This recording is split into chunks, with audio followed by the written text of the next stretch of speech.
Hey, what's going on, everyone? My name is Matt Jarbo. This is $3 Theater, and I remember May of 2009 when I got early screening tickets to J.J. Abrams' reboot of Star Trek, and man, did I love it. And 2013's Into Darkness, while not as good, still fun in my opinion, and I was really excited for what they were going to do with Star Trek Beyond with Justin Lin directing it. And the movie itself was a great deal of fun. It felt like an old Star Trek episode just drawn out for movies, as well as having a huge budget. But the movie itself failed to ultimately connect as well as the previous two entries did, grossing only about $345 million worldwide, somewhere in there. And that is not the best that it could have done. They want more, obviously. Every movie studio wants more. And you figure on the 50th anniversary of Star Trek, it would have done more. But a lot of the diehard fans were ones that weren't super keen on it because ultimately they didn't like the direction of this rebooted franchise. However, Simon Pegg, who was Scotty in the movies and did write this particular screenplay, he wasn't too pleased with the results of everything, and he's come out now and he said exactly why he feels that the movie failed. And this is what he said. Simon Pegg told Geek Exchange that he believed the poor marketing was the blame for the movie's disappointment box office haul, saying, "I think it was poorly marketed, to be honest. If you look at a film like Suicide Squad that was around for such a long time before it finally came out and people were so aware of it, whereas with Star Trek Beyond, it was left too late before they started their marketing push. It still did great business, but it was disappointing compared to Into Darkness." But Pegg has one specific gripe to pick with Paramount's Star Trek Beyond marketing team. The trailers for the film used the Beastie Boys song Sabotage, which played a pivotal part in the late act plot twist. I was really angry about that, he says. Because it used Sabotage, which was our surprise moment in the end, it was supposed to be very fun and heightened twist, and something that was a big surprise, and they blew it in the first trailer, which really annoyed me. They also made the film look like a boneheaded action film, and they were scared, I think, of mentioning the 50th anniversary. It was fumbled as a thing. They didn't know what to do with it, and it's a real shame. But I came away from it really happy and very proud of it. Yeah, as he should be. He wrote it. It was a good movie. He wasn't in it as much as he could have been, but they treated it more like an episode of the TV show than maybe the next entry in this adventure, the way to, I guess, to close out a trilogy, which might have been the problem.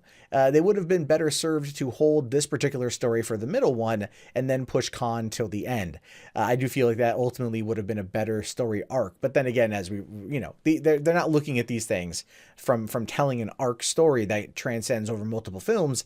They kind of want it done as soon as they possibly can. But he's not wrong. So the first point he says about the marketing team, that they did start too late. I was at Comic-Con 2016 and they had the world premiere of Star Trek there, playing outside, and a lot of people went, and a lot of people saw it, and it was a big push at Comic-Con. You had the 50th anniversary panel taking place in Hall H, which I don't want to call it an unmitigated disaster, but when it's the 50th anniversary of Star Trek and you're holding a panel for it, and you only get Shatner, which was awesome, you get Brent Spiner, you get Michael Dorn, you get Jerry Ryan, you get Scott Bakula, you're missing out on a lot of other people, right? You're missing out on a lot of other people. Where was Nichelle Nichols, right? Where was Cisco? Where was Patrick Stewart? Hell, I would have taken, no, I don't want Will Wheaton. I would give me Jonathan Frakes, give me Marina Sirtis. Bring in Kate Mulgrew. There are people to bring in for the Star Trek 50th anniversary panel. And it was hosted by Brian Fuller, who at the time was a showrunner for Discovery.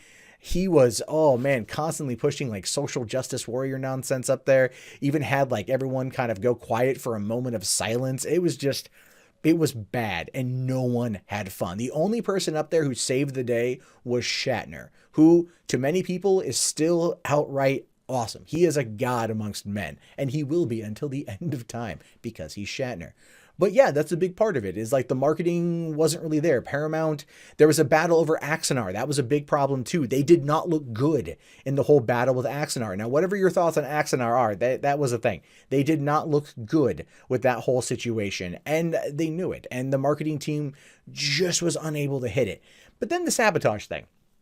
Now, the Sabotage thing, I get why he's upset. That is a big twist for the end, right? Now, when I saw the movie, I completely forgot about Sabotage being in the trailer, right? I did. But as soon as I got to that scene in the movie, I thought to myself, oh shit, it's going to be Sabotage, right? Like I knew it was going to be there, and not because of the trailer, but because of the first movie when young Kirk is in the car and he kicks on Sabotage as he's stealing his stepdad's ride. That was the reason why. Like that was the twist. That was the bring back. And I thought that was really cool. And I was actually clapping when that happened. And it had nothing to do with the trailer. The trailers, yes, made it look like an action movie, and it was an action movie. There was a lot of action, but they spent a lot of time focusing on that.